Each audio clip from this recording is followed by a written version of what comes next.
ketika kemudian ingin membawakan jati diri desa dalam wilayah yang sudah di perkotaan atau masih tetap dalam konteks perdesaan, solusi dengan koperasi desa kelurahan, dengan koperasi desa dan badan usaha milik desa itu menjadi bagian penting menarik untuk kemudian ada keadilan dalam konteks ekonomi.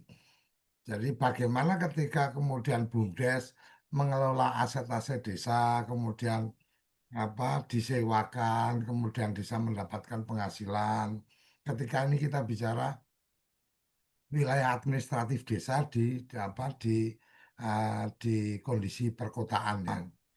Kenapa BUMDesnya tidak kemudian berpikir membuat perusahaan jasa security umpamanya bahwa pengamanan di kawasan perumahan kalau kemudian itu sudah jadi kawasan elit maka perusahaan yang bekerja sama dengan perumahan adalah BUMDes yang bergerak di bidang security.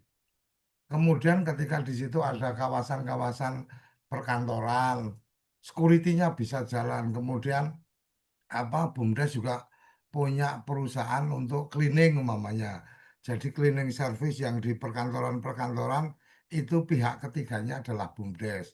Dan itu sudah dari awal menjadi satu catatan kebijakan dari desa bahwa kalau Anda ada di wilayah ini maka prioritas untuk perusahaan cleaning itu pakainya BUMDes. Tapi BUMDesnya juga profesional. Kemudian BUMDesnya mempekerjakan warga dan seterusnya.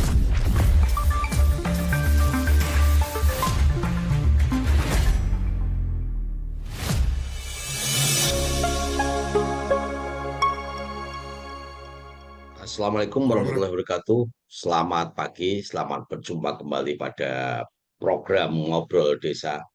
Pada episode 109 ini, kita akan berbincang-bincang tentang desa rasa kota, membangun kualitas hidup tanpa kehilangan jati diri.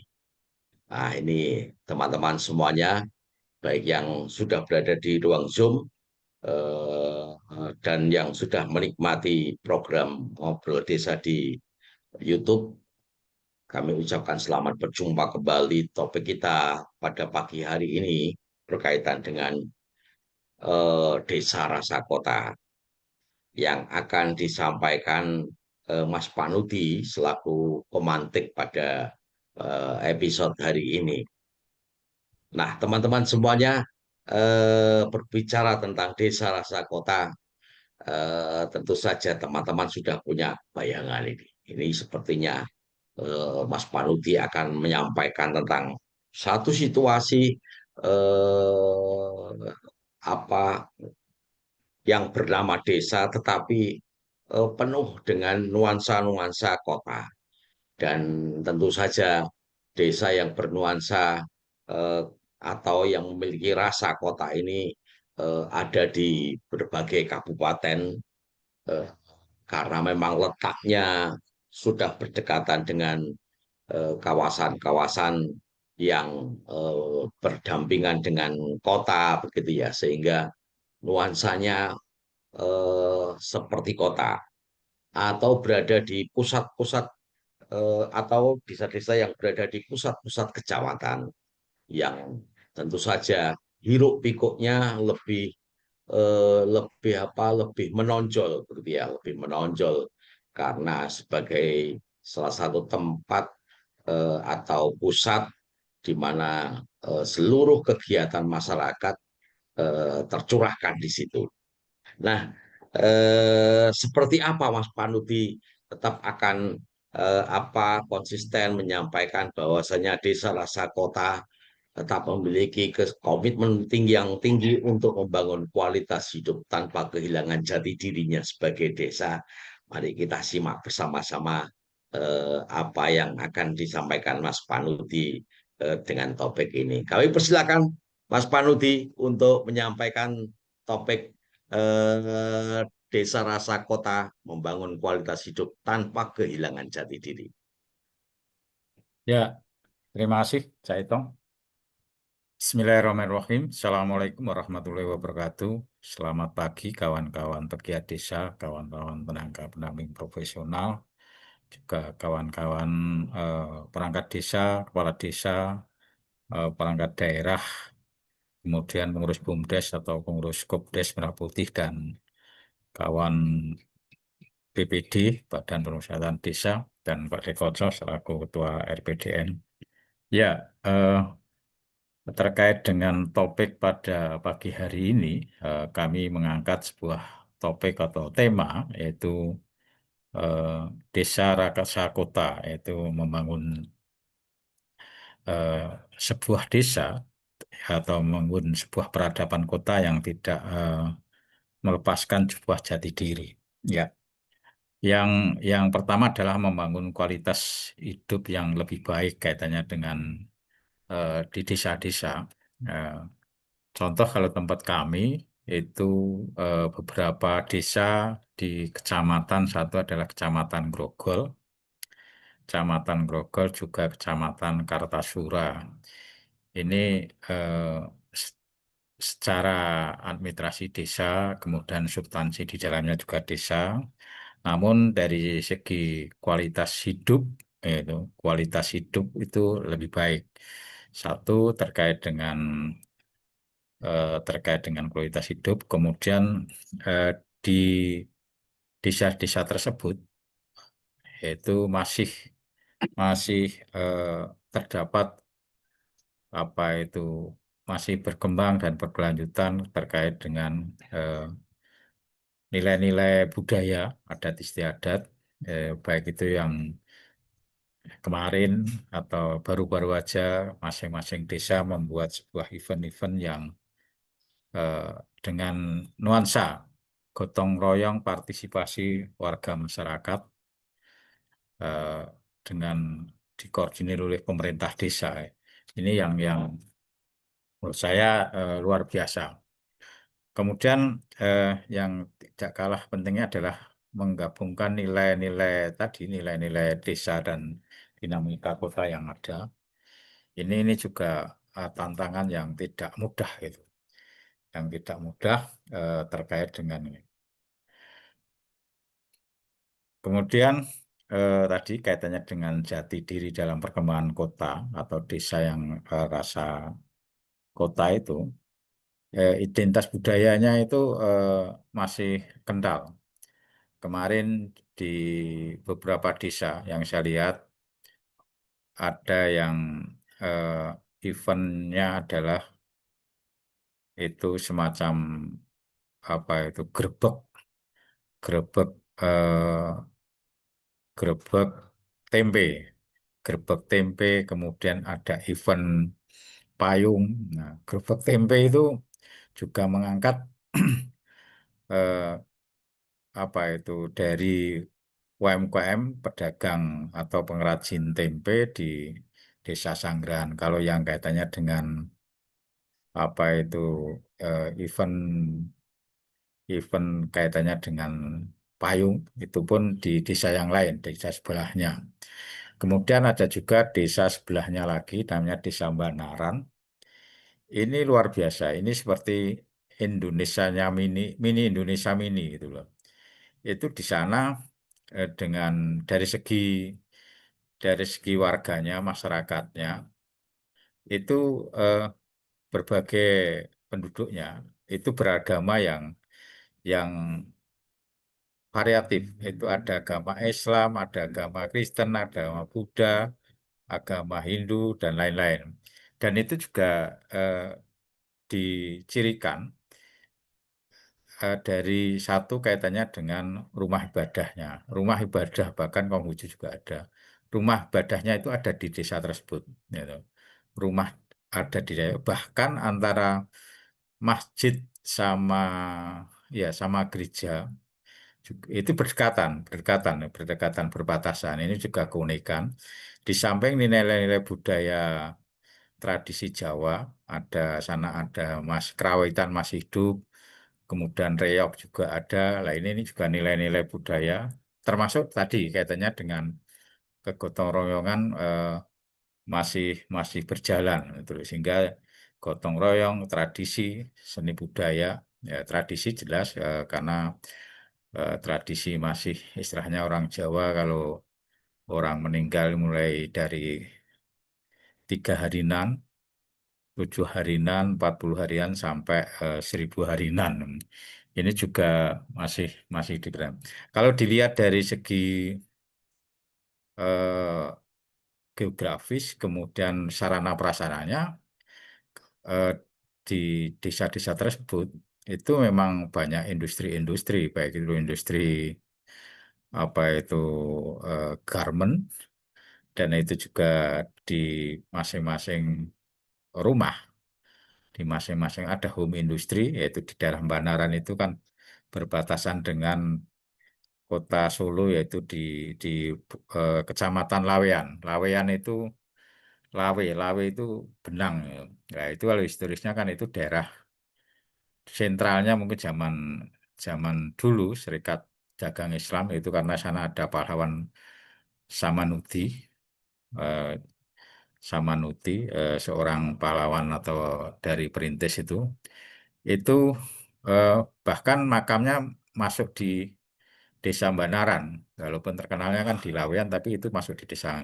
Nah, di sana juga masih banyak home industri kaitannya dengan batik-batik tulis maupun batik cap juga. Ini juga juga eh, sampai sampai hari ini itu masih sebagai salah satu kunjungan wisata khususnya kaitannya dengan eh, apa itu edukasi batik lawean itu berbatasan dengan Banaran itu. Ini yang itu kemudian juga kaitannya dengan kualitas hidup yang lebih baik, itu akses pendidikan ya, karena di daerah ya Kecamatan Grogol itu dari segi akses pendidikan jelas di sana ada dari kalau SD, SMP, SMA jelas pasti ada. Di sana juga ada perguruan tinggi. Perguruan tinggi itu ada salah satu perguruan tinggi, beberapa, tidak hanya satu. Ada yang ATW, Akademi Teknik Warga, itu kaitannya dengan eh, pendidikan yang bergerak di bidang teknis. Kemudian juga ada Sekolah Tinggi Kesehatan Poltekkes juga. Itu yang di sisi belum, nanti ada kaitannya dengan yang STIE, kemudian STIE, kemudian ada yang Sekolah Tinggi Ilmu Komputer. Nah, ini akses pendidikan di kecamatan itu. Di kecamatan ada salah satu desa, ada desa ini yang enggak, ini luar biasa. Kemudian juga kesehatan.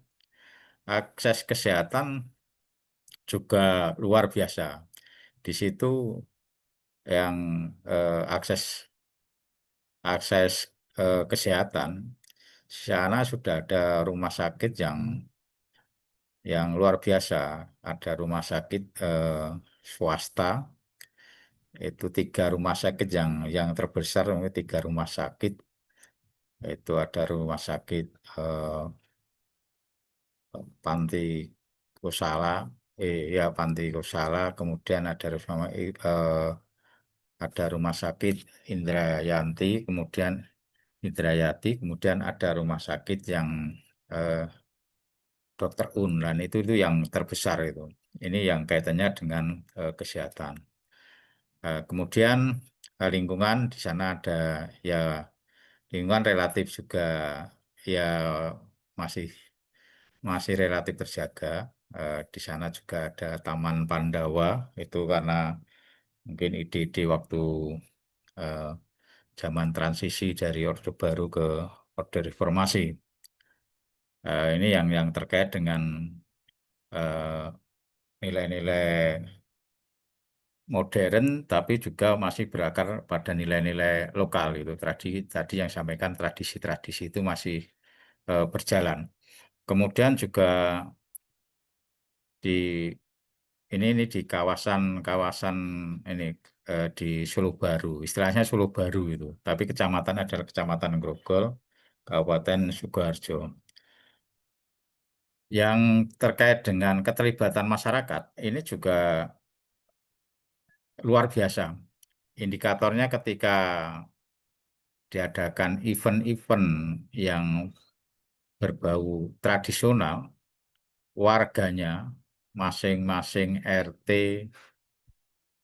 kemarin itu masing-masing RT diadakan, masing-masing ya dari masing-masing RT itulah ada lomba tumpeng itu, sehingga masing-masing RT mengeluarkan lomba tumpeng dengan kreatifnya, dengan inovatifnya yang eh, hanya dengan secarik surat dari kepala desa, masing-masing warga di RT tersebut mengeluarkan lomba tumpeng kemudian diarak itu salah satu desa tadi, Desa Sanggrahan, diarak eh, mutar desa tersebut, kemudian sentralnya adalah di Taman Ketapang itu. Nah, Taman Budaya Ketapang itu pun inisiatif dari warga, dengan Taman Budaya Ketapang itu sentral sebagai tempat untuk satu dari kawan-kawan yang mempunyai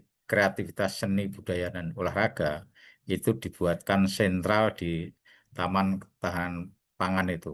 Di samping di situ juga ada kolam ikan, kemudian ada taman kecil katanya dengan sayuran dan buah-buahan. Di samping itu pada saat eh, Minggu pagi, pada saat Minggu pagi itu dijadikan sentral baik untuk olahraga, baik untuk UMKM, baik itu juga menampilkan kaitannya dengan budaya-budaya yang ada. Ini sehingga keterlibatan warga itu tanpa tanpa ya itu kan kaitannya dengan swadayanya. Beliau-beliau ketika terlibat itu kan swadaya, tanpa subsidi, dalam konteks dari ya subsidinya dari pemerintah desa adalah ketika diadakan lomba kemudian makan bareng dari tumpeng itu kan di diarak, kemudian tadi dengan istilahnya apa itu eh, dirangkaikan dengan gebyar atau grebek tempe tadi dengan tradisi, ya istilahnya diroyok itu, ngalap berkah, kalau orang Jawa itu ngalap berkah istilahnya.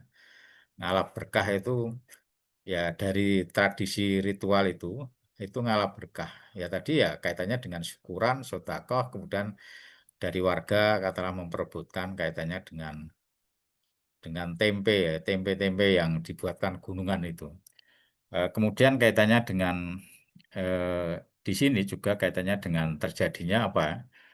eh, Pertemuan dari warga tanpa memandang strata, kemudian dari pemerintah desa, lembaga di desa, terkait apa? Terkait ya tadi kami juga ketika itu minta untuk memberikan masukan dan kesan, harapan kami eh, Taman Ketapang ini bisa dikembangkan setiap seminggu sekali, itu ada semacam eh, pentas.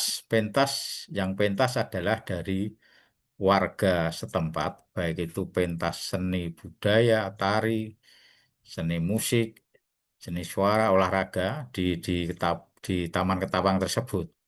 Apakah itu malam minggu, kemudian paginya minggu, ya ini kalau minggu pagi ini kan semacam Car Free Day dan lain-lain lah olahraga. Tapi kalau yang malam minggunya ini belum baru diinisiasi. Kami kebetulan ketemu dengan Ketua Karang Taruna, juga lembaga-lembaga di desa. Kenapa ini tidak dikembangkan sampai ke sana?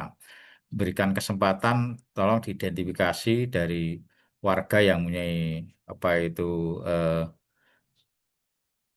bakat, talenta, baik itu seni, budaya, musik dan lain-lain. Kemudian dimusyawarahkan, kemudian diharapkan untuk bisa tampil mengekspresikan di ruang Taman Ketapang itu. Ini yang harapannya. Nah, ini kaitannya apa? Kaitannya dengan tadi bahwa desa tersebut, walaupun katalah karena istilahnya eh, secara geografis mirip-mirip kota, namun juga adanya keterbukaan dari masing-masing warga untuk terlibat itu. Tapi yang saya sampaikan sekadarnya kesetaraan satu sama lain sehingga terjadinya tadi pesta pesta pesta rakyat itu dengan makan bareng pincuan, pincuan atau apalah istilah saya pincuan itu. Pincuan itu luar biasa. Ini kan menjadikan kaitannya dengan tadi kesetaraan tadi. Kemudian juga kaitannya dengan pendidikan dan kesadaran budaya. eh, Kaitannya dengan pendidikan. Kebetulan juga warga situ juga eh, kesadaran atau melek kaitannya dengan pendidikan luar biasa. Kebetulan Ketua Karang Tarunanya yang kebetulan ya diskusi sama saya, dia juga eh, alumni salah satu perguruan tinggi ya itu masih di Sukoharjo juga ya, Bro. Tapi beda beda kecamatan, di daerah kecamatan Kartosuro, tapi masih.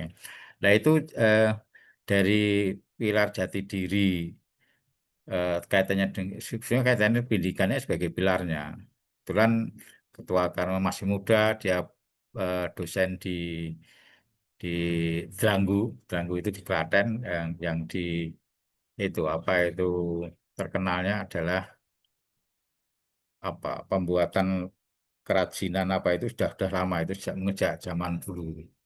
Kemudian lah ini yang menurut saya adalah yang perlu mungkin masukan nanti terjadinya harapannya terjadinya integrasi nilai-nilai lokal dengan yang masuk dalam sebuah kurikulum ini yang harapan kami juga bisa dilakukan hingga tadi yang kaitannya dengan apa itu kerawitan, tari-tarian dari seni budaya di situ masuk di dalam kurikulum.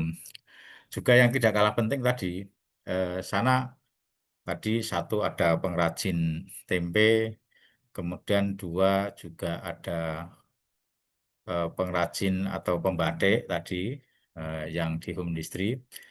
Juga yang tidak kalah unik ini. Di situ juga pondok pesantren mungkin tidak asing lagi. Sana itu di daerah Kecamatan Grogol itu juga banyak pondok pesantren. Mungkin pondok pesantren yang agak besar adalah pondok pesantren Ngrugi gitu. Ini yang yang ada di situ. Kemudian kaitannya dengan eh, ya desa atau ini desa atau kota yang masih rasa desa atau sebaliknya. Ini juga tadi tempat budaya tadi ruang publik sudah ada. Kemudian kaitannya dengan ruang hijau tadi kami sampaikan ada tak ketapang tadi. Nah tadi dalam rangka kaitannya dengan tadi juga untuk meningkatkan ikatan sosial dan keragaman budaya tadi. Saya juga waktu pernah jadi juri itu salah satu desa yang namanya Desa Banaran itu saya pertama juga terperanjat itu. Wah ini desa ya sebenarnya nggak begitu besar lah, nah, tapi dari segi toleransi agama, dari segi budayanya tadi luar biasa. Ini ada semuanya ada. Nah, ya, kemudian ini harapannya ke depan ya walaupun secara geografis, kemudian secara akses tadi ada akses pendidikan, kesehatan, dan lain-lain sudah cukup. Harapannya itu juga masih merupakan nilai-nilai jati diri terkait dengan eh, budaya lokal yang masih diuri-uri atau dilestarikan di wilayah tersebut.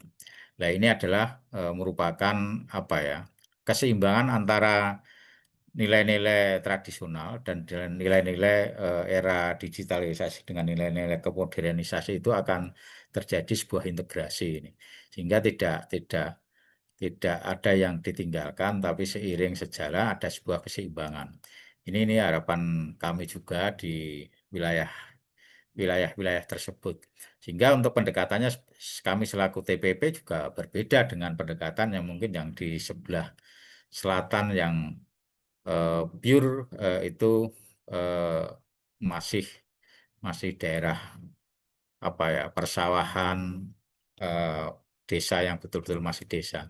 kemudian juga yang kami soroti juga di wilayah tersebut, itu kawasan perekonomiannya tidak main-main. Di situ juga ada hotel, hotel bintang 5. Kemudian setiap mungkin sore dan sampai malam itu ya di sekitar hotel tersebut, maksudnya di sekitar jalan-jalan sekitarnya itu, bukan di hotelnya tapi di jalan-jalan. Sana ada tempat, kemudian di sekitar sepanjang jalan Jalan Soekarno-Hatta itu ada apa? Ada pedagang kaki lima, entah itu dengan sop buntutnya yang khas, entah itu kaitan dengan wedangannya, itu masih berjalan, walaupun berdampingan dengan eh, secara ekonomi, tadi kaitannya hotel, kemudian juga mal-mal yang cukup besar, tapi masih berjalan kaitannya dengan tadi eh, makanan-makanan tradisional dan makanan khas di wilayah tersebut, sehingga secara ekonomi luar biasa di wilayah tersebut. Mungkin dari satu kabupaten, mungkin kecamatan yang apa ya, memberikan sumbangan untuk PAD itu yang terbesar adalah di kecamatan itu. Karena tadi berbagai macam kaitannya perekonomiannya, juga berbagai macam kaitannya dengan nilai-nilai budayanya. Juga ada di sana Desa Langenharjo, itu salah satu desa yang itu masih historisnya. Itu katanya tamannya itu masih taman, dulu sana ada istilahnya pemandian air hangat, kemudian itu milik dari Keraton Surakarta dan sampai hari ini masih masih eksis ada. Hanya mungkin kaitannya dengan pengelolaannya itu, kita mau mau ikut melibat di desa, melibat pengelolaannya kayaknya belum belum eh, diizinkan dari keraton gitu loh. Ini yang di daerah Desa Langendarjo itu yang dekat dengan Sungai Bengawan Solo, yaitu daerah Sungai Bacem lah istilahnya. Ini yang menurut saya cukup menarik di wilayah tersebut, dan memang ada sebagian yang masih persawahan, yaitu di Desa Parangjoro, di Desa Paduan, sebagian Telukan itu masih masih persawahan. Tapi yang tadi saya sampaikan, yang Banaran, Sanggrahan, Cemani dan lain-lain, termasuk Grogol, Atigondo itu eh, sudah perbatasan dengan kota Solo. Itu Cak Itong, untuk memantik kaitannya dengan diskusi hari ini. Saya kira ini juga tugas-tugas kita selaku TPP, bagaimana membangun kawasan, entah itu perdesaan, entah itu perkotaan, yang terkait dengan eh, keunikan dan produk-produk unggulan dari masing-masing desa tersebut, dan terjadinya sebuah kerjasama baik itu antar desa, juga eh, desa dengan pihak ketiga. Saya kira itu Cak Itong untuk nanti diskusi pada pagi hari ini. Terima kasih. Terima kasih Mas Panuti yang sudah eh, berbagi suasana, berbagi suasana di wilayah kerjanya, dan wilayah kerjanya tampaknya tadi itu memang benar-benar memiliki rasa kota. Jadi desa-desa yang memiliki rasa kota ini memang ada keunikan-keunikan teman-teman semuanya. Nah, kalau berbicara tentang desa rasa kota, maka kita teringat, atau kalau kita berbincang-bincang dengan pemerintah desanya, maka kita akan apa eh, apa ya, melekat dalam ingatan kita. Ini pasti berbicara desa rasa kota itu indeks desanya maju atau bahkan mandiri Oke, begitu ya. mandiri. Lalu kemudian dana desanya kecil begitu. Karena memang sudah apa, seluruh layanan-layanannya, layanan-layanan publik ini sudah tersedia. Nah, apalagi yang disampaikan Mas Panuti tadi, ada desa yang di dalamnya ada hotel bintang 5, lalu kemudian ada rumah sakit dan sebagainya.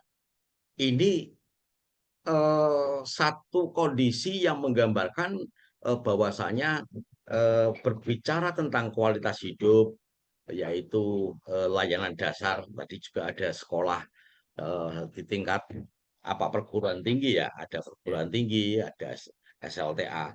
Maka berbicara tentang layanan dasar, yaitu pendidikan dan kesehatan, mereka tidak kesulitan sekali. Kalau itu kita tarik ke lereng-lereng pegunungan atau di pesisir, maka sangat jauh sekali kondisinya. Tetapi kemudian yang menarik adalah tetap terbangun nih jati dirinya, tidak kehilangan jati dirinya dengan upaya gotong royong tadi itu.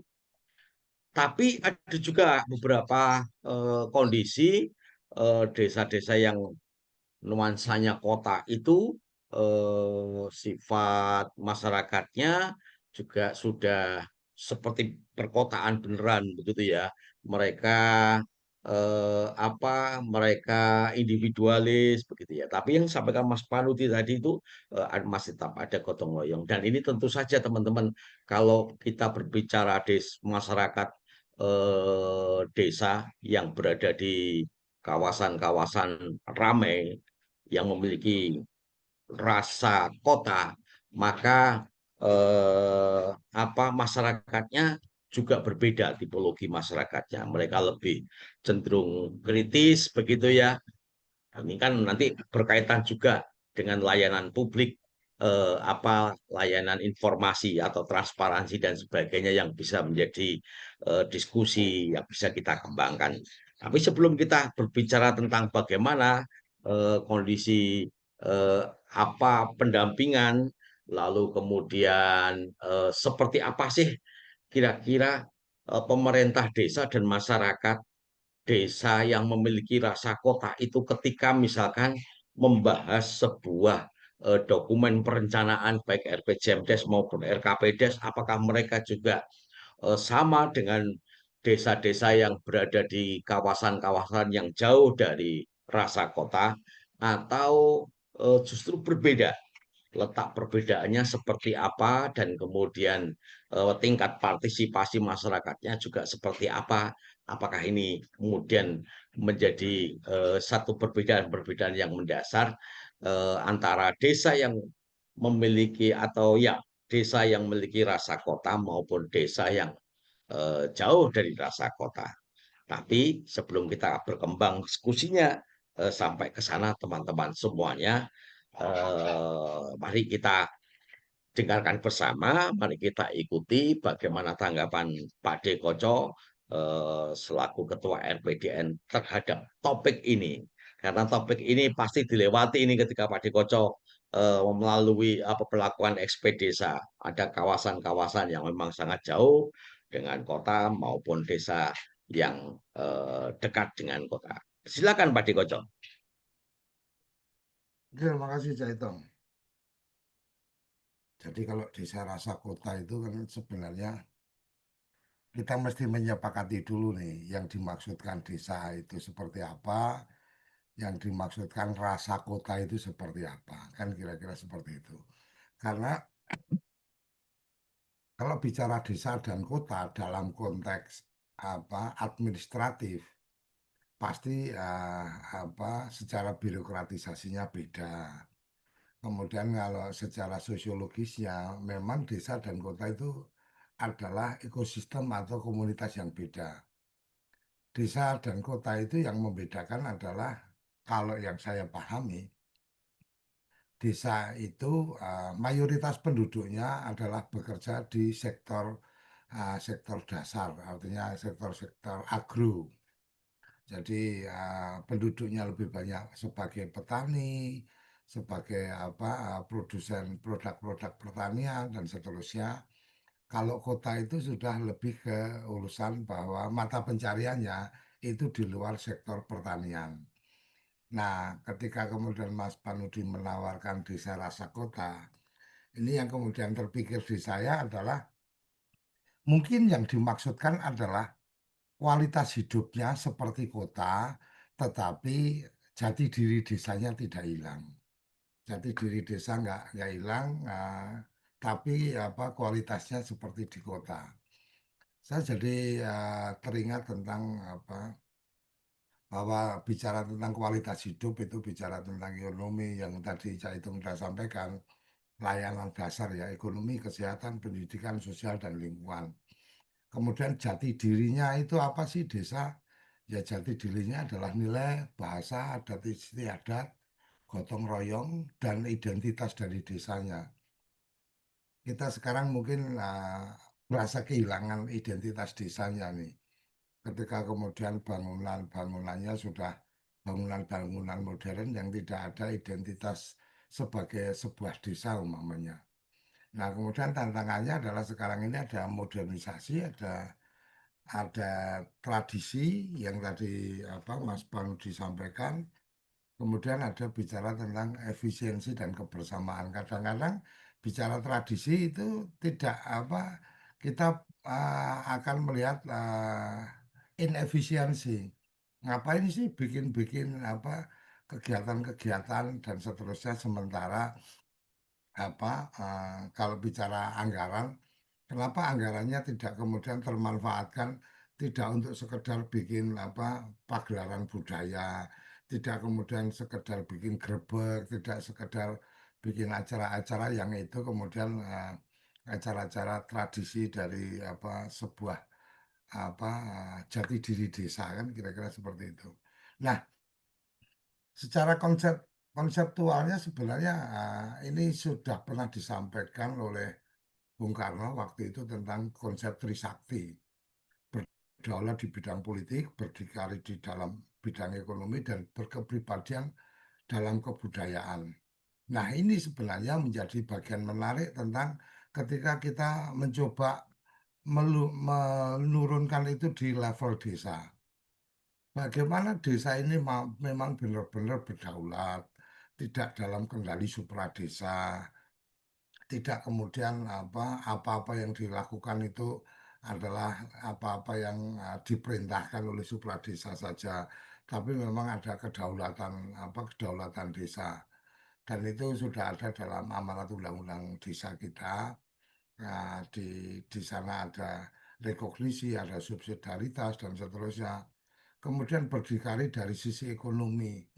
Bagaimana kemudian warga desanya itu tidak sangat tergantung dengan pihak-pihak di luar desa, umpamanya ada gerakan dari salah satu kawan kita pernah mendengar tentang tanam apa yang kamu makan, makan apa yang kamu tanam. Ini kan bagian dari kedaulatan ekonomi berdikari kita.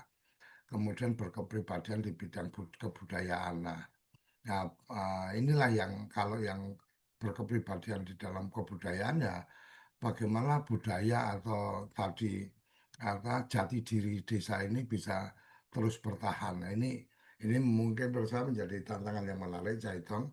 Nah, untuk itu semua ada penyangga atau yang harus dipersiapkan adalah tentang bagaimana lingkungan yang sehat dan bagaimana tata kelola yang akuntabel, transparan. Jadi dengan digitalisasi sekarang, akuntabilitas, transparansi menjadi lebih gampang. Ketika kemudian lingkungan sehatnya tidak terjaga, budaya membuang sampah dan seterusnya, kemudian transparansi dari pemerintahan desa juga tidak terjadi ya, maka pastilah apa yang disampaikan tentang tadi Trisakti, bagaimana bicara pengen desa rasa kota, yaitu akan menjadi berat. Oleh karenanya edukasi terhadap masyarakat, partisipasi masyarakat dan kemudian peningkatan kualitas dari aparat ini menjadi sangat penting. Jadi mungkin itu bagian-bagian pentingnya. Nah, bagaimana kendali lokal, bagaimana gotong royong, bagaimana transparansi data, bagaimana partisipasi yang bermakna, bukan sekedar ya karena saya nggak bisa ikut apa uh, jaga malam, maka kemudian yang penting bayar. ah Pos kamling yang waktu itu orang bergantian menjaga lingkungan itu bukan sekedar untuk kemudian menjaga keamanan, tapi kalau yang ada dulu itu adalah sebenarnya ya itu bagian dari membangun kerukunan warganya. Bagaimana ketika kemudian udah diserahkan satpam ya, ya antar warga mungkin tidak saling kenal kecuali satpam yang kenal dengan semuanya. Satpam kenal dengan semua warganya, tapi antara warga nggak saling kenal. Karena apa ya? Karena budaya budaya gotong royongnya sudah nggak ada. Itong Panudi nggak pernah ada di pos kamling. Di datanya pos kamling juga nggak ada nama Itong sama nama Panudi, nggak ada nama Suryo Koco. Karena kemudian ada kebijakan yang dibuat bahwa oke boleh nggak ikut jaga, tapi kemudian menggantikan nama siapa yang kemudian yang menggantikan jaga itu kemudian mendapatkan fasilitas lah. Terus kata oke aku gak iso jogo wis ganteni engko tiap kali jogo tak kei 10.000 mamanya. 10.000 saya gantikan orang jaga.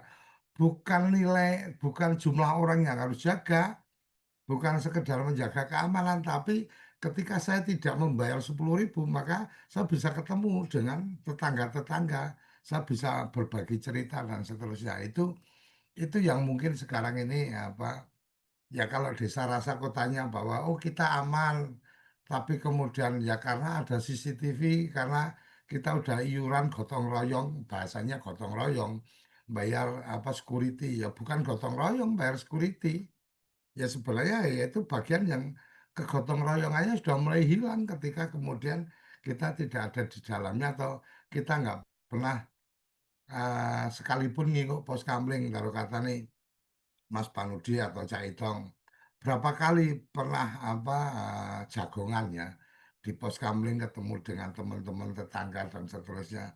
Ini kan menjadi kualitas keamanannya ya yang tadi Cak Itong sampaikan mungkin indikator-indikatornya dan seterusnya. Iya aman karena di semua perempatan ada CCTV-nya terkendali di kantor desa dan seterusnya.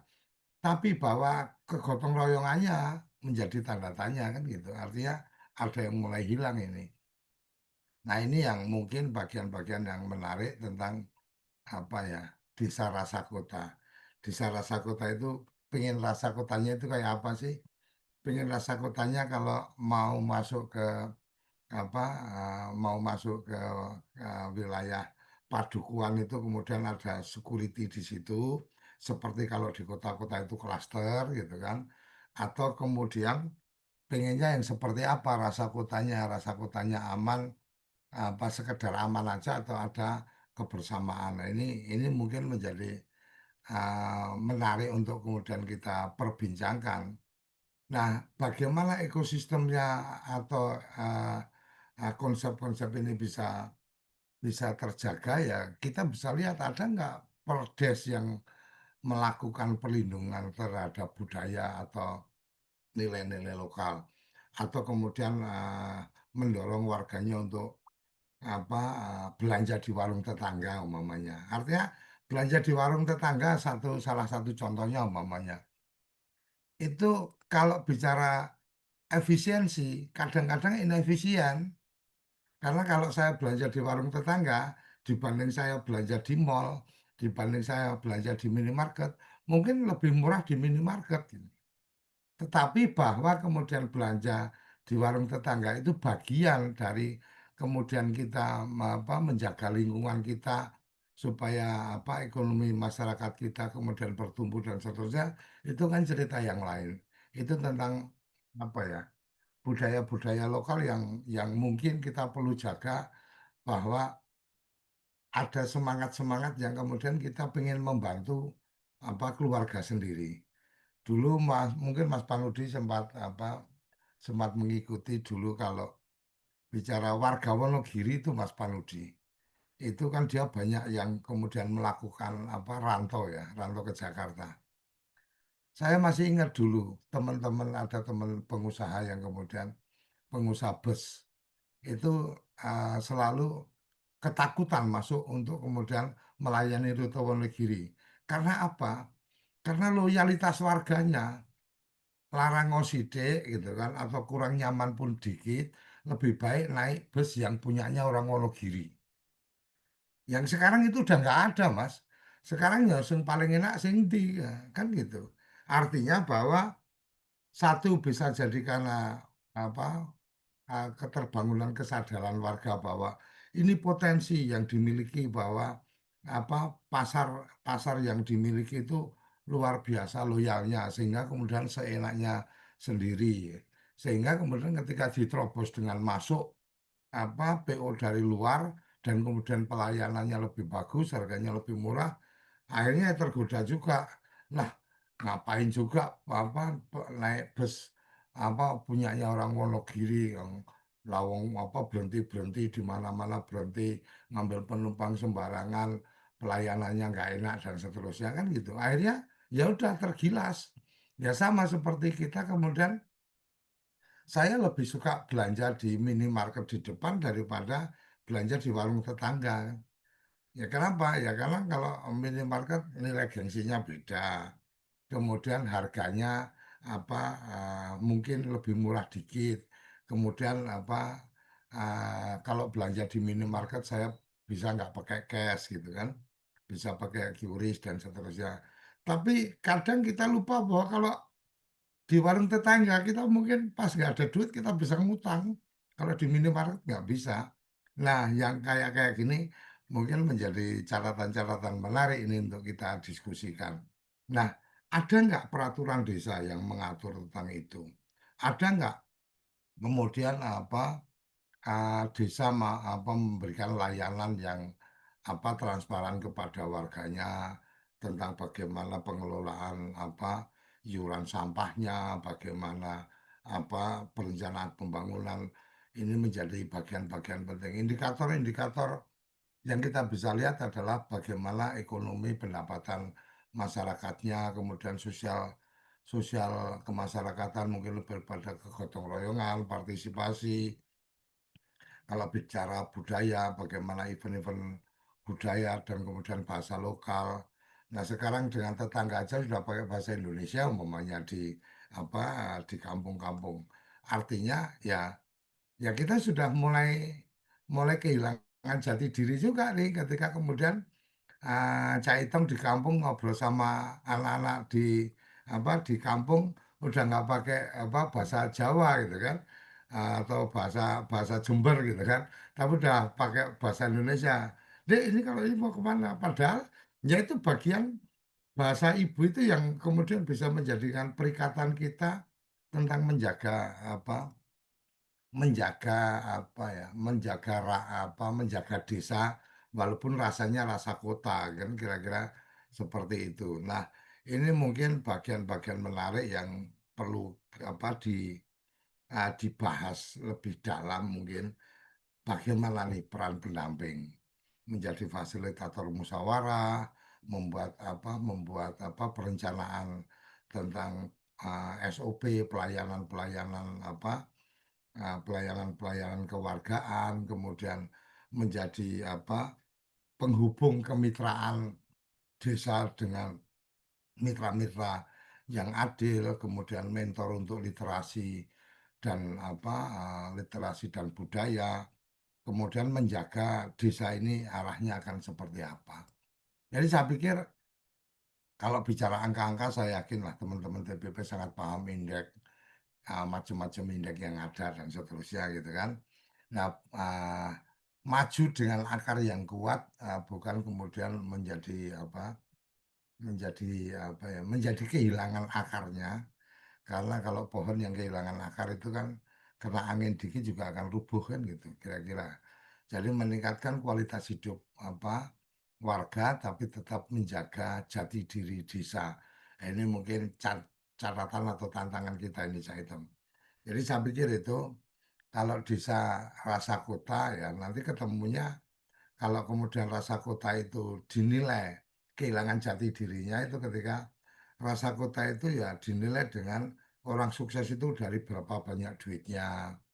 Kemudian orang sukses itu ya ketika kemudian apa yang dimilikinya dipamer, ya bukan dipamerkan tapi kemudian disuguhkan dengan rumah yang bergaya Eropa, rumah yang kemudian minimalis tingkat 3 di tengah sawah dan seterusnya. Nah, ini yang mungkin menarik untuk didiskusikan, Caitong, tentang bagaimana desa rasa kota.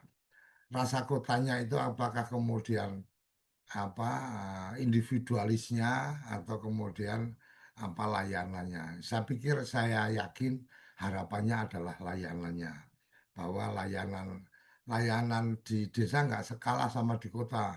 Kenapa? Lu aku di mana aja itu selama di desaku itu udah pakai akses wifi gratis yang difasilitasi dari desa umpamanya di tempat-tempat ketemuan atau meeting-meeting point yang kemudian biasa untuk ngeriung dan seterusnya, ya kita nggak perlu pakai data, udah bisa langsung akses wifi desa umpamanya.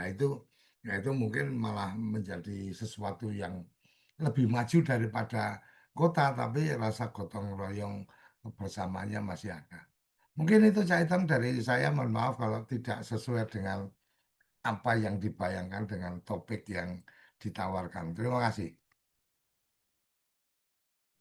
Terima kasih Pak Dikoco yang sudah menambahi wawasan berkaitan dengan eh, apa desa rasa kota. Tentu saja wawasan ini bisa kita dapatkan tambahannya karena ada perspektif yang memang perlu atau sudut pandang yang memang perlu kita kita jadikan fokus untuk diskusi. Jadi memang karena kemajemukan atau keberagaman suasana desa, maka tentu saja suasana desa yang beragam itu tercipta karena suasana keberagaman masyarakatnya. Salah satu adalah masyarakat desa yang menjadi pusat keramaian eh, apa dan itu biasanya berada di ibu kota kecamatan atau kalau tidak di ibu kota kecamatan berada di desa-desa yang berada di perbatasan dengan kota-kota.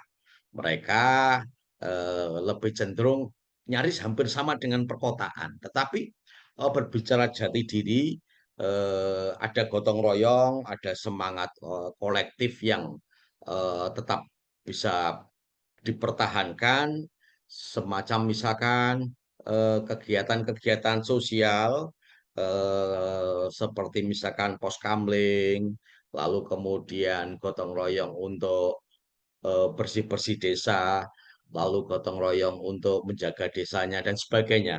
Nah, dalam perspektif itu mungkin nanti Mas Panuti dan teman-teman semuanya, karena teman-teman semuanya ini pasti juga merasakan denyut nadi desa-desa yang memiliki rasa kota.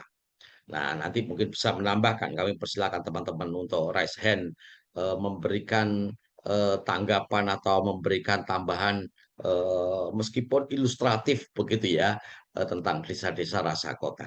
Tapi ada satu hal yang menarik untuk kemudian kita jadikan diskusi Mas Panuti dan teman-teman semuanya yang disampaikan Pak Dekoco berkaitan dengan perspektif tadi. Nah, eh, karena memang berbicara desa rasa kota itu eh, jumlah penduduk dan geografisnya nyaris hampir sama dengan eh, kelurahan-kelurahan begitu ya, kelurahan-kelurahan yang berada di dekat ibu kota kabupaten, penduduknya banyak begitu ya, penduduknya banyak, lalu kemudian layanan publiknya juga lengkap, lalu kemudian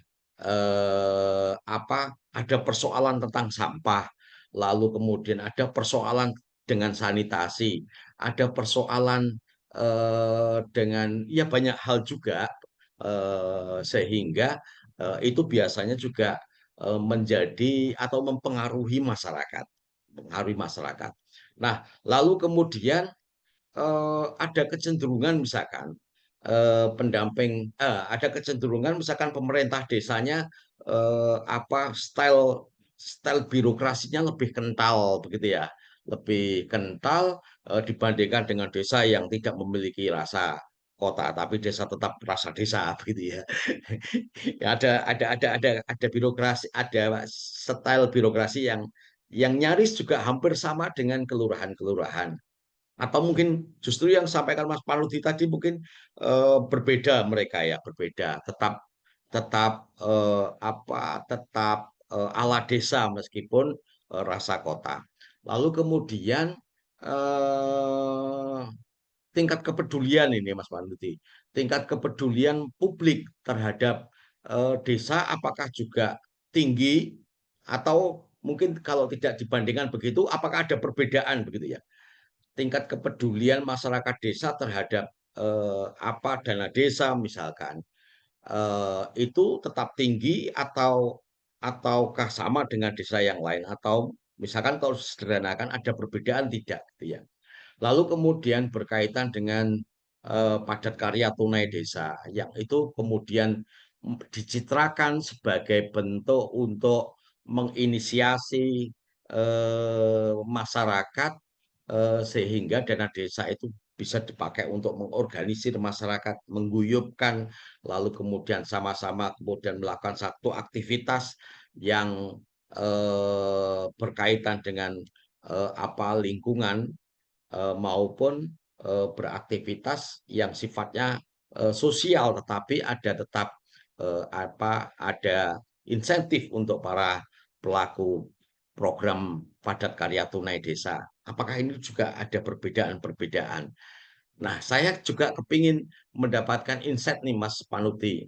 Ketika berbicara tentang TPP, tenaga pendamping profesional, eh, apakah kemudian dibutuhkan skill, dibutuhkan skill dan pengetahuan yang lebih tinggi dibandingkan dengan teman-teman TPP yang eh, apa yang eh, yang mendampingi desa yang tetap ala desa, artinya jauh dari suasana atau rasa kota. Jika itu memang menjadi satu kebutuhan begitu ya, maka tentu saja bisa kita bayangkan kawan-kawan PLD di sana bagaimana dia harus kemudian mendapatkan banyak banyak informasi, banyak pengetahuan. Mungkin sederhananya sering-sering kita melakukan IST di kawasan-kawasan eh, desa yang memiliki rasa kota karena teman-teman TPP mungkin dibutuhkan yang memiliki skill dan pengetahuan yang lebih berbeda. Tapi jika kemudian sama dengan TPP yang melakukan pendampingan, kawan-kawan PLD yang melakukan pendampingan di desa yang tetap jauh dari suasana kota, maka lalu esensi dari proses eh, pendampingan, esensi dari rasa kotanya di mana begitu ya dalam konteks pendampingan. Ini teman-teman semuanya saya yakin juga pasti bisa berbagi pendapat. Ada Mas Widodo Bambang, ada Mas Iskandar, Mas Wiwit, dan semuanya ada Mbak Lisa, ada Mas Irwan, ada Mas Irfan. Saya pikir teman-teman juga bisa kemudian berpartisipasi memberikan perspektif ya. Ini yang topik kita desa rasa kota ini terletak di mana gitu ya. Tapi meskipun rasa kota, jati diri tetap bertahan nih, tetap bisa dipertahankan. Oh iya, satu lagi, desa rasa kota itu mungkin juga salah satu bentuknya adalah ketika layanan-layanan ekonomi atau ekosistem ekonomi sudah terbangun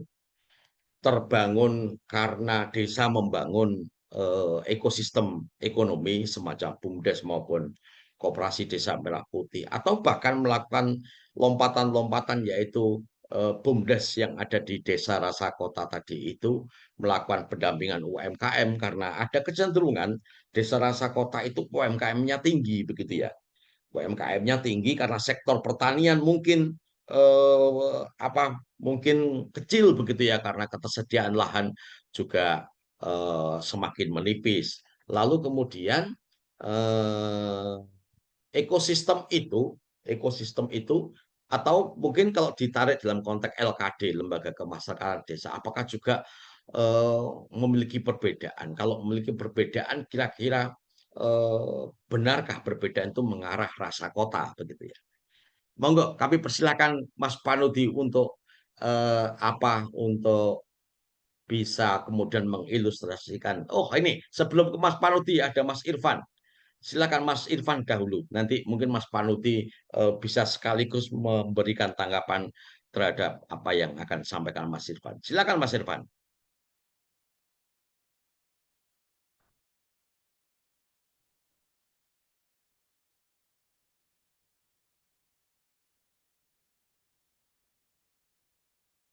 Open mic ya.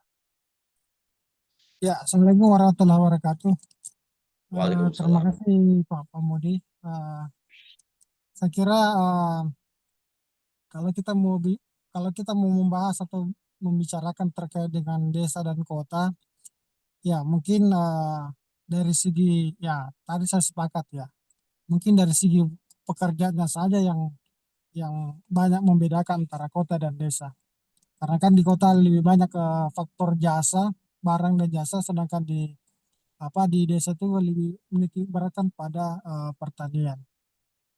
Tapi ada satu hal yang menarik khususnya kami di Kabupaten Bantaeng, Pak Caitong, sekaitan bagaimana kemudian meningkatkan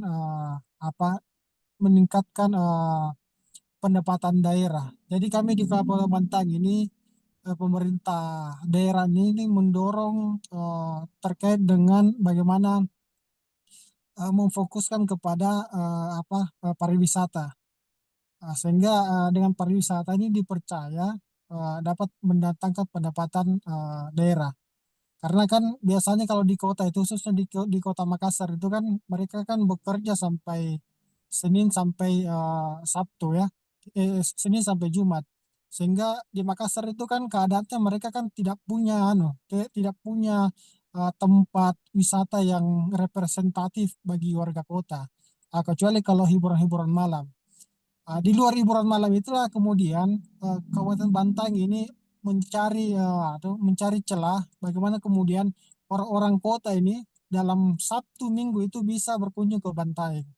Seperti itu, sehingga di Bantaeng itu begitu getolnya pemerintah daerah bagaimana kemudian setiap desa itu ada pariwisata, sehingga setiap Sabtu Minggunya itu warga di Kota Makassar itu datang dan berkunjung di Bantaeng. Nah, itu salah satu trik salah satu trik pemerintah daerah untuk mengait wisatawan lokal dalam hal itu. Saya kira ini bagus juga karena dengan program seperti itu kan kemudian juga nyambung dengan penggunaan dana desa.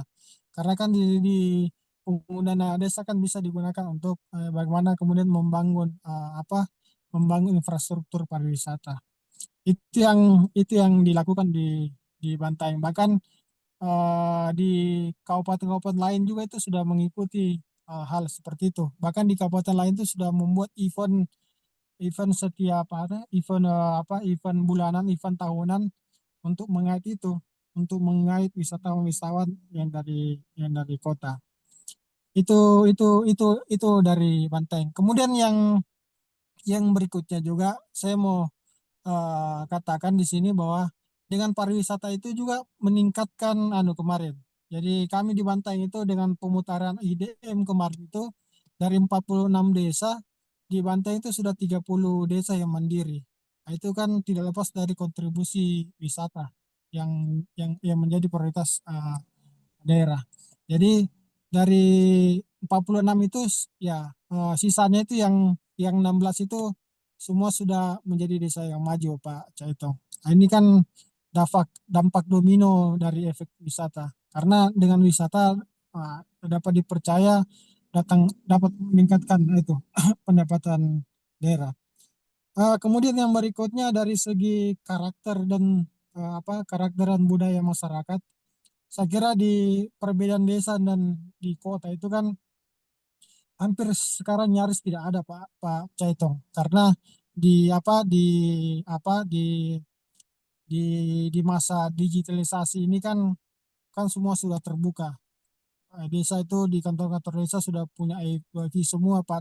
Sedangkan layanan-layanannya pun sudah menggunakan digitalisasi. Saya kira dalam pelayanan itu sudah tidak ada perbedaan. Tapi yang menarik yang kemudian yang bagus didiskusikan hari ini ya sekaitan dengan perilaku masyarakat. Karena ada perilaku masyarakat yang hari ini yang saya perhatikan itu terkikis, Caitong, yang sekaitan dengan solidaritas sosial itu. Ya ini kan solidaritas sosial semakin hari ini semakin mengikis, di mana kegiatan-kegiatan gotong royong itu kan sudah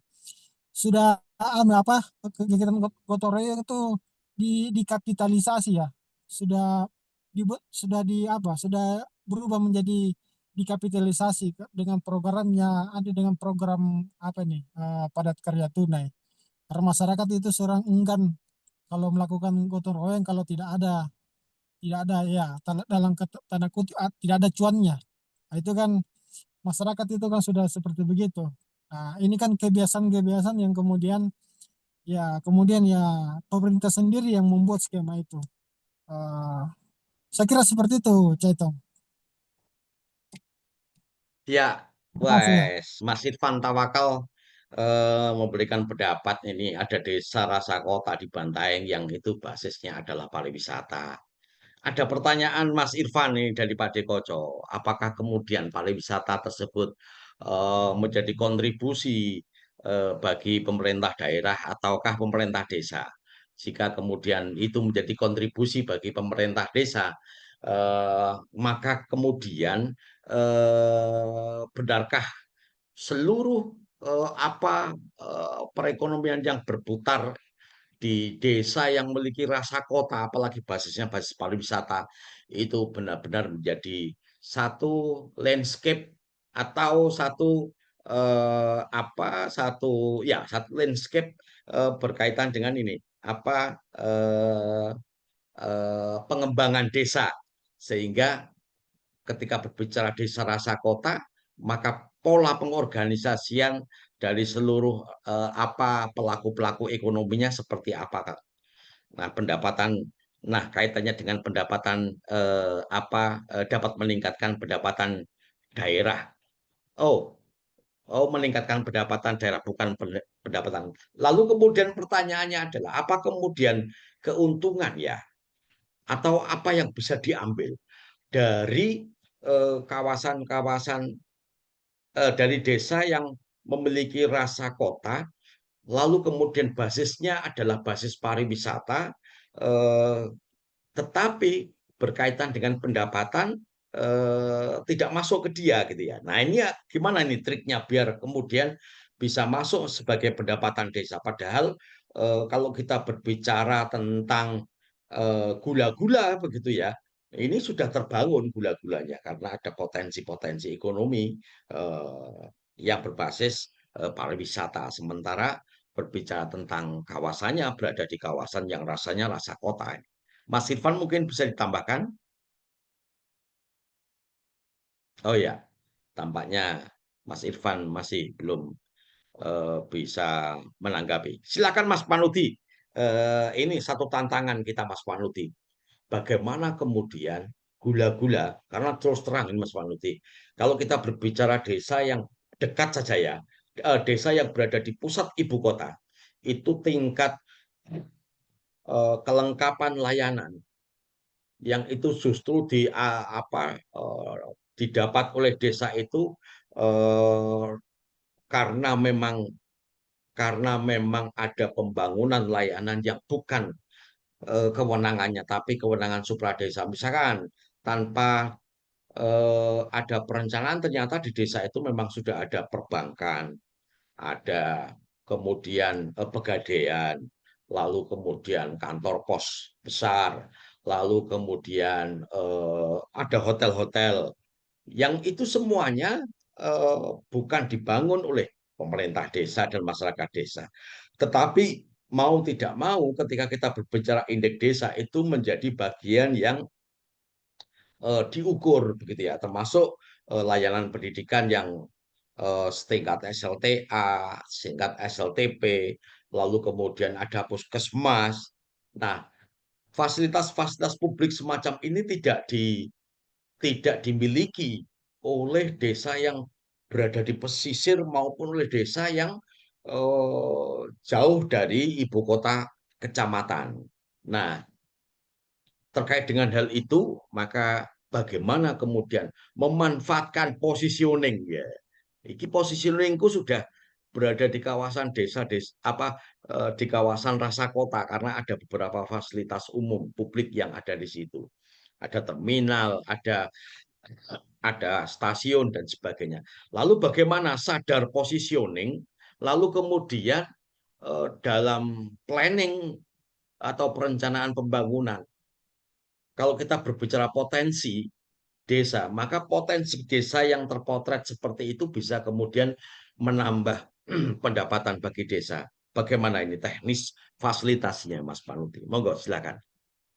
Ya, terima kasih Cak Itong. Ya, mungkin dari tadi pertanyaan yang terakhir tadi, memang yang kaitannya tadi itu yang bukan kewenangan desa. Ada istilah saya investor lah, investor apakah itu kewenangan pusat, kewenangan daerah, kabupaten atau provinsi itu memang. Tapi bagaimana menyeimbangkan tadi? Menyeimbangkan tadi, ini memang satu.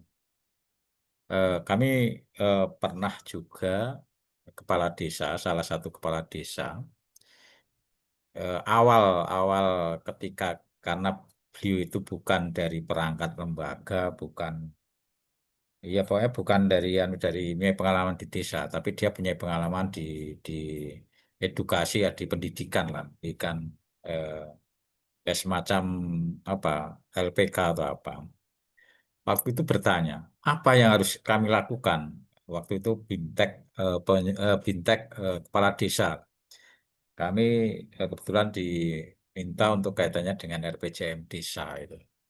Ya, lah dari ini leader di tingkat desa, minimal kepala desa, bahkan kalau ada BPD-nya yang juga visioner. Ya, kami yang pertama adalah pastikan satu adalah aset-aset desa, status aset desa, dan pemanfaatan aset desa itu cetok, jelas, Ibu. Ini yang harus dilakukan. Nah, kemudian ketika udah itu eh, dari segi potensi dan permasalahan tadi, ini saya contohkan yang satu desa itu, yang itu Desa Cemani itu, Cak Itong. Desa Cemani itu penduduknya mungkin sekarang kurang lebih hampir 29.000 penduduknya, hampir 29.000 itu. Itu eh, ini dari visioner tadi, kepala desa atau leader tadi. Ya kebetulan memang juga. Kemudian kenapa saya menurut aset? Karena saya pernah ketika suatu ketika desa itu pernah itu waktu saya nggak tahu tahun 2016 atau 2015 itu. Itu bulan Oktober APBD itu pada digedok. Saya waktu itu ternyak ya, itu. Makanya saya suruh identifikasi itu. Kemudian silahkan setelah itu susun sebuah rancangan mana yang akan diprioritaskan dan menjawab visi dan misi kepala desa. Kemudian betul itu ditata betul sehingga BUMDesnya luar biasa ini Cak Itong. BUMDesnya luar biasa. Mungkin kaitannya dengan menyumbang PAD desa itu luar biasa. 1 tahun mungkin lebih dari berapa kalau PAD-nya itu lebih dari untuk menyumbang desanya itu lebih dari sekarang mungkin lebih dari 300 juta itu. Itu yang untuk PAD-nya aja. Karena apa? Karena satu dia memiliki aset tadi kaitannya dengan dia punya pasar desa itu ya itu. Lah kami juga autokritik. Itu harus kamu benahi pasar desa itu. Pasar desanya luar biasa Cak Itong. Nah, itu loh. Dia dapat dari parkirnya, retribusinya, sewanya dan lain-lain luar biasa. Itu yang pertama, ini harus sehingga pasar desa itu tidak main-main ya itu. Pasar desa itu orang yang punya kios atau tempat itulah, entah kios entah apa itu semacam punya sertifikat atau BPKB, seperti sertifikat tapi mirip-mirip BPKB itu, sehingga ketika ada yang jual beli itu, walaupun itu hak guna dia hanya menggunakan aja, bukan milik aja dari warga itu. Ini luar biasa. Ini sudah tertata luar biasa. Itu yang pertama. Untuk menyeimbangkan tadi, untuk menyeimbangkan biar katalah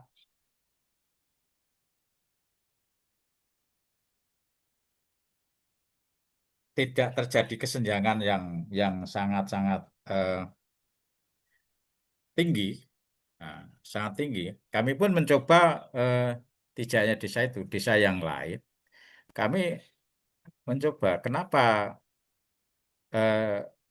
desa ini tidak memanfaatkan aset-aset desa itu dipoles, kemudian saya yakin dari sekian pengunjung itu pasti akan melirik kaitannya dengan justru kekasan ini. Makanya di daerah-daerah tersebut, beberapa desa tersebut, kami udah manfaatkan kaitannya dengan aset-aset itu, dibuat apakah itu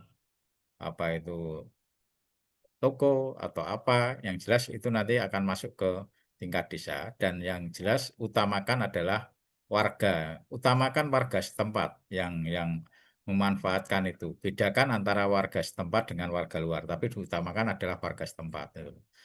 Warga setempat, sehingga nanti ada keseimbangan, jangan terjadi kesenjangan sosial. Kami yang belum bisa masuk itu Cak Itong, itu bagaimana sebagian sudah masuk dalam konteks adalah hasil produk. Contoh produk tadi pengrajin tempe itu ada katalah seperti pondok pesantren, katalah layanan-layanan umum itu sudah istilah langganan itu sudah langganan. Ini kan memanfaatkan. Kami belum mencoba yang di hotel yang besar itu, kami belum mencoba, tapi minimal pondok pesantren yang besar, kemudian rumah-rumah makan yang relatif cukup itu sudah memanfaatkan dari itu. Karena apa? Karena pengrajin saya tanya juga itu. Ini kami pada hari ini nanti suplai ke sana Pak, paling suplai ke sana ini di sekian kilo atau sekian nano itu. Nah ini kan sudah tapi yang tadi yang cukup besar tadi belum, tapi minimal di sekitar itu banyakan itu pedagang kaki lima yang cukup karena ketika malam hari itu termasuk laris itu saya hitung, entah itu sop buntut, entah itu pedagang kaki lima, entah itu apalah yang kaitannya kas-kas di situ, sego liwet atau yang lain, itu luar biasa. Tadi juga terkait dengan tadi kembali ke tadi aset-asetnya. Ada aset yang di situ bekas sekolah dasar itu, sekolah dasar pokoknya sekolahan itu saya hitung. Itu bekas itu saya. Itu dimanfaatkan dengan kreatifnya warga tersebut itu sebagai gantangan burung, sehingga itu eventnya hampir setiap saat lah, tidak hanya seminggu sekali itu dengan alami aja, bekas, bukan di itu enggak bekas itu, tapi ternyata cukup menarik juga itu kreativitasnya warga tersebut juga luar biasa, terlewat apalagi BUMDes juga ini.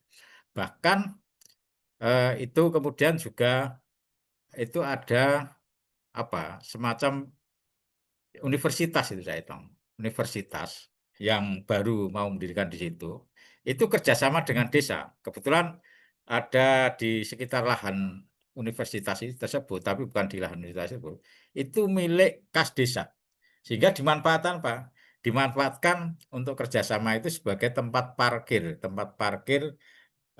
untuk itu, sehingga parkirnya di situ dalam konteks yang mengelola adalah BUMDesnya. Ini salah satu juga kerjasama yang cukup bagus juga itu, sehingga tadi saya sampaikan bahwa juga ini Cak Itong, itu ada gedung pertemuan karena itu perbatasan dengan kota Solo. Gedung pertemuan itu juga luar biasa, Cak Itong. Sehingga yang memanfaatkan sama. Ketika warga setempat itu berbeda, itu yang dikelola oleh BUMDes. Tapi ketika karena kami kok tahu tuh, kebetulan keluarga kami tidak masuk di wilayah desa tersebut, tapi perbatasan masuk ke Kodia. Itu ketika Lebaran itu ada trah, istilah tempat kami adalah trah. Trah tempat kami itu ada sekitar 1000-an lebih bahkan saya hitung. Terus trah istilahnya ya mbah buyut kami gitu loh. Itu menggunakan itu. Kami juga terusnya, wah luar biasa ini. Ternyata cukup laris juga itu. Saya tanya katanya pengurus BUMDesnya itu sebulan paling istilahnya tidak begitu bagus itu ketika bulan Suro. Bulan Suro. Kalau lainnya cukup bagus. Penghasilannya cukup bagus itu. Setiap bulan itu cukup bagus itu. Sehingga itu juga kontribusi yang cukup besar pada PAD desa ini. Ini yang sehingga apa? Memberikan alternatif juga ketika karena warganya padat, orang yang punya hajat dan lain-lain mesti pakai itu. Termasuk tidak hanya sekitar situ, bukan warga setempat itu juga menggunakan itu. Nah ini juga tadi saya hitung efek dominonya itu pasti ada. Efek dominonya apa? Gak mungkin katalah BUMDes itu akan dia akan kerjasama dengan kafe. Dia punya paket-paketnya kan dengan catering. Catering kan berarti warga setempat juga saya hitung. Warga setempat. Dan ini yang menarik saya hitung.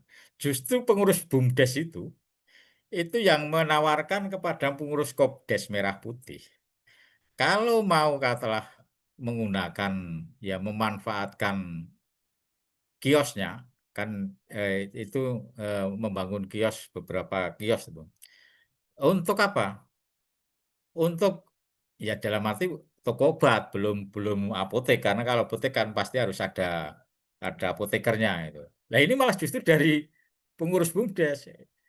Silakan kalau itu nanti kami juga justru di sini lah. Nah ini ada sebuah sinergitas antara lembaga juga. Itu yang terkait tadi untuk menyeimbangkan itu. Jelas itu mayoritas di wilayah sekitar itu rata-rata UMKM itu Cak Itong. Memang rata-rata UMKM. Kalau yang pertanian itu hanya desa-desa di kecamatan tersebut agak ke selatan. Kalau itu untuk mencari lahan pertanian aja agak sulit. Ya makanya lagi-lagi kami kemarin juga BUMDes, apalagi di Ketapang ya.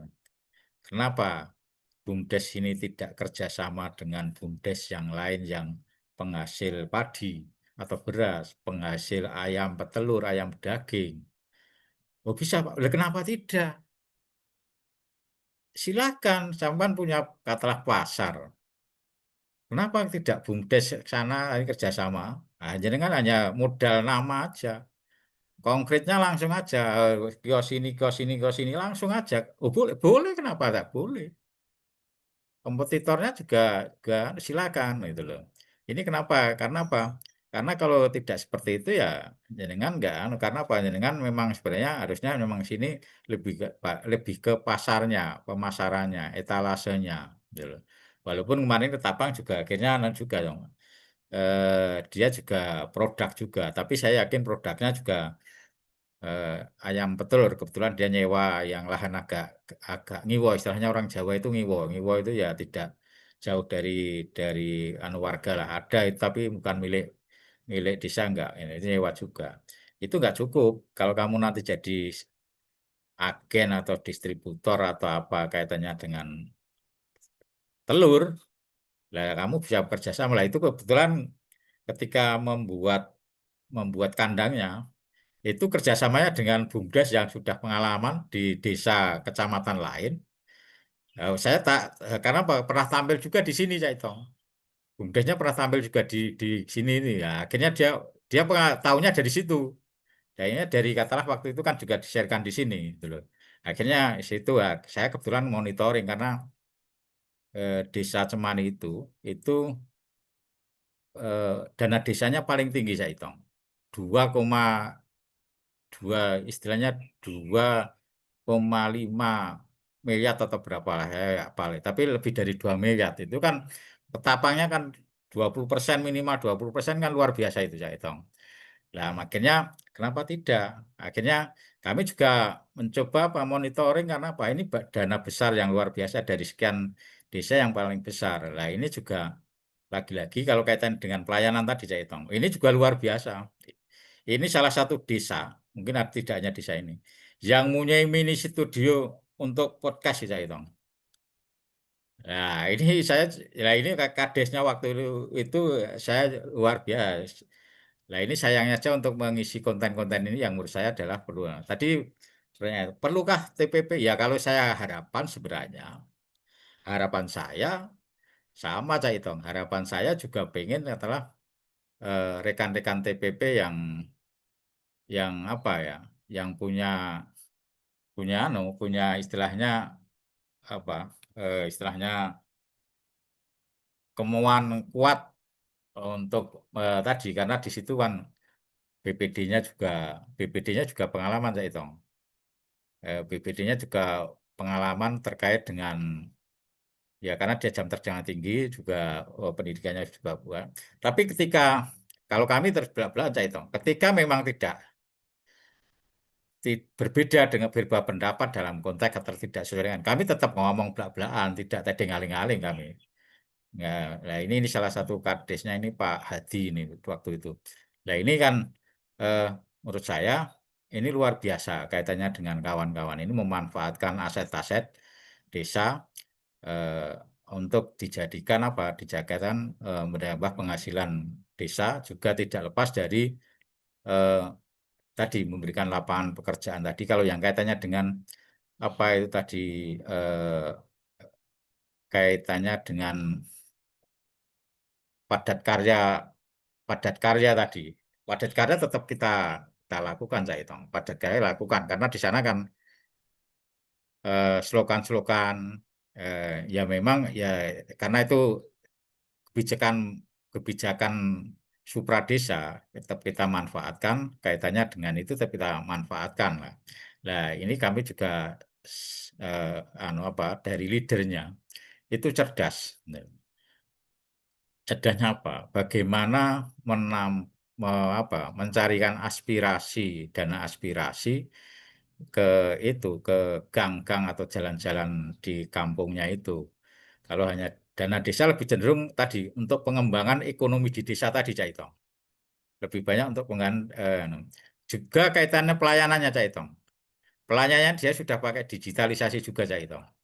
Karena penduduknya banyak, juga pakai digitalisasi.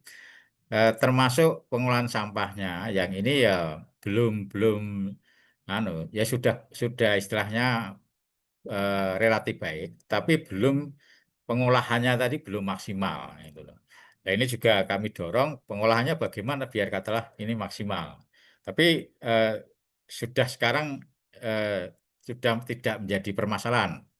Setelahnya sudah terselesaikan walaupun belum sampai pengolahan ya istilahnya sampai tuntas gitu loh. Nah, ini juga bagian yang menurut saya PR kami itu beberapa kecamatan yang menurut saya tadi yang berbatasan dengan kota itu memang satu termasuk kaitan permasalahan sampah ini. Ini yang kami mencoba juga mencari eh, inovasi-inovasi dari kabupaten lain, dari desa lain, biar nanti bagaimana tidak hanya sekedar katalah buang sampah dari TPS ke TPA itu enggak, tapi bagaimana biar menyelesaikan tadi pengolahan sampah mulai dari pemberdayaan bank sampah sampai pengolahannya tuntas karena kami eh, punya keyakinan kalau itu tidak dimulai dari sekarang nanti akan menjadi ketika ditutup TPA-nya, saya yakin ada problematik yang cukup cukup cukup luar biasa itu nanti. Makanya ini kami mencoba mencari-cari dan kayaknya sudah ada tempat untuk belajar, tapi kok ini belum mungkin kaitannya dengan penganggaran kami juga mencoba. Kenapa tidak? Kalau memang nggak kuat desa, APBD kira-kira gimana? Ini juga baru kami coba kaitannya dengan itu. Tapi yang jelas tadi kalau permasalahan kerawanan pasti Cak Itong. Tapi yang jelas kalau tadi yang disampaikan Pak Dekoco, ya variatif. ada yang tadi budaya gotong royongnya dalam arti siskamplingnya itu jalan. Ada juga karena perkembangan, mohon maaf, perkembangan perumahan, ada juga perumahan yang tadi disampaikan, ada yang istilahnya dengan satpam, tapi itu relatif kecil. Kayaknya saya lihat mungkin perumahan-perumahan elit lah, itu ada perumahan yang elit. Tapi sebagian tetap tadi dengan siskamplingnya jalan. Kebetulan kan di sekitar itu juga ada saudara saya sehingga saya kadang cross check kaitannya dengan apa itu kebiasaan-kebiasaan yang dilakukan di desa tersebut. Ini yang kami, harapan kami memang ini leader-leader ini baik itu kelembagaannya di desa, BUMDesnya itu jalan betul. Kalau jalan dan amanah, insya Allah juga tadi eh, suatu saat ya kalau desanya sekarang desa mandiri itu desa mandiri itu Cak Itong. Desa statusnya sudah desa mandiri sudah bertahun yang lalu lah. Dan itu menjadikan ya desa anti korupsi juga, percontohan desa anti korupsi itu. Ya memang pasti ada plus minusnya. Kalau kaitannya dengan tadi, apakah musdesnya? Musdesnya relatif bagus Cak Itong. Musdesnya relatif bagus karena kami mau monitoring ketika pelaksanaan musdes juga peran-peran dari tadi LKD yang diundang itu cukup kritis juga gitu. Keterbukaan dan akuntabilitasnya pendanaan karena dia punya webnya, punya tadi fasilitas-fasilitas itu ya tinggal ini aja, tinggal bagaimana pengelolaannya ini yang menurut saya perlu kaitannya dengan justru yang menang lomba kaitannya dengan pengembangan informasi desa itu bukan di desa itu, desa yang justru non jauh di sana itu, yang di daerah kecamatan lain yang jauh. Tapi memang ini tadi peran-peran dari leader desa itu cukup pengaruh kaitannya dengan apa tadi biar desa rasa kota, tapi tidak hanya rasa kotanya yang tadi justru ke depannya nggak bagus, tapi bagaimana biar rasa desanya itu kota yang membangun lah, bukan kota yang tadi melunturkan jati diri tadi. Ini memang PR kita. Kita tidak munafik bahwa pasti ada dari sekian desa itu pasti ada yang tadi dinamika kaitannya dengan dampak-dampaknya tadi. Itu Cak Itong. Yang jelas memang ya kalau mau jadi partner pendamping mengadvokasi desa-desa tersebut ya harus satu, sering berkunjung, sering mendengarkan, kemudian renungkan, kemudian ajak untuk berdiskusi bagaimana aksinya. Ini yang perlu adalah aksi dari pemerintahan desa yang didukung oleh warganya ini. Ini saya kira kan ini yang sangat penting adalah ini. Saya yakin ketika leadernya dipercaya, mempunyai trust atau punya kepercayaan dari warga yang cukup banyak, mayoritas, saya kira tidak ada yang tidak bisa dilakukan di desa-desa yang mempunyai potensi luar biasa seperti contoh itu tadi Cak Itong. Saya kira itu Cak Itong. Terima kasih. Pak Luti ternyata di penghujung acara menyebut satu desa namanya Desa Cemani. Mudah-mudahan nanti Kepala Desa Cemani atau BPD atau LKD bisa dihadirkan pada ngobrol desa karena Desa Cemani tadi itu kalau kita lihat di website Pemdes Cemani memang sudah ada banyak hal-hal yang kemudian lebih maju begitu ya. Lebih maju itu mereka punya perdes tentang anti suap dan gratifikasi, banyak hal lah ya, banyak regulasi-regulasi yang cenderung mendukung proses transparansi dan akuntabilitas. Lalu punya studio mini, di sana nanti ada podcastan dan sebagainya. Mungkin kelak bisa dihadirkan beliau-beliau yang ada di Desa Cemani, Mas Panuti, untuk berbagi kisah tentang bagaimana mengelola desa yang memiliki nuansa perkotaan. Dan ini tentu saja bisa menjadi inspirasi bagi desa-desa yang lain. Tidak terasa kita sudah berada di penghujung acara ini, Mas Panuti Padekoco dan teman-teman, sehingga kami persilahkan Padekoco untuk memberikan respon dan sekaligus closing statement. Monggo, Pak De. Oke, terima kasih. Jadi mungkin dengan topik yang kita angkat desa rasa kota ini memang ada perspektif yang harus kita cermati. Desa rasa kota itu antara desa yang kemudian suasananya sudah perkotaan, sudah tidak ada petaninya, tapi administratifnya desa, atau kemudian desa dengan karakter desanya masih banyak mereka-mereka yang bermata pencarian di bidang pertanian, tetapi kemudian memberikan layanan kepada warganya serasa di perkotaan. Nah, ini satu yang mungkin kita perlu bedah lebih lanjut di sesi-sesi yang akan datang. Tapi yang jelas menurut saya, ketika kemudian ingin membawakan jati diri desa dalam wilayah yang sudah di perkotaan atau masih tetap dalam konteks perdesaan, solusi dengan koperasi desa kelurahan, dengan koperasi desa dan badan usaha milik desa itu menjadi bagian penting menarik untuk kemudian ada keadilan dalam konteks ekonomi. Jadi bagaimana ketika kemudian BUMDes mengelola aset-aset desa, kemudian disewakan, kemudian bisa mendapatkan penghasilan. Ketika ini kita bicara wilayah administratif desa di kondisi perkotaan ya. Saya membayangkan Mas Panudi ketika kemudian BUMDesnya itu kemudian ketika desanya sudah ada perumahan-perumahan yang tadi Mas Panudi sampaikan ada kawasan-kawasan perumahan. Kenapa BUMDesnya tidak kemudian berpikir membuat perusahaan jasa security umpamanya bahwa pengamanan di kawasan perumahan kalau kemudian itu sudah jadi kawasan elit maka perusahaan yang bekerja sama dengan perumahan adalah BUMDes yang bergerak di bidang security. Kemudian ketika di situ ada kawasan-kawasan perkantoran, security-nya bisa jalan. Kemudian BUMDes juga punya perusahaan untuk cleaning umpamanya.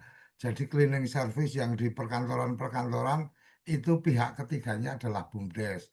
Dan itu sudah dari awal menjadi satu catatan kebijakan dari desa bahwa kalau Anda ada di wilayah ini maka prioritas untuk perusahaan cleaning itu pakainya BUMDes. Tapi BUMDesnya juga profesional. Kemudian BUMDesnya mempekerjakan warga dan seterusnya. Saya jadi ingat beberapa tahun yang lalu sebelum undang-undang desa deh kayaknya. Itu saya sempat kemudian memberikan inisiasi kepada salah satu teman di desa yang kemudian di wilayah desanya itu ada perumahan yang sangat besar. Jadi ada bagian wilayah desa dia itu kena di wilayah satu perumahan besar lah di Bogor, di Cibubur. Saya sampaikan kepada apa perangkat desa di sana, kenapa kamu nggak bikin BUMDes yang bergerak di bidang cleaning dan security? Jadi cleaning, gardening, security. Selesai, Bos. Pendapatan desanya itu melonjak luar biasa. Kenapa? Karena ketika kemudian perumahan itu udah klasternya, maka ada kebutuhan untuk security sama gardening untuk pemeliharaan taman. Kemudian ketika di kawasan perumahan itu di kawasan itu ada pasar modern dan seterusnya dari parkir, cleaning sampai gardeningnya. Jadi di security-nya ada, parkirnya dikelola BUMDes, kemudian cleaningnya juga dikelola oleh BUMDes.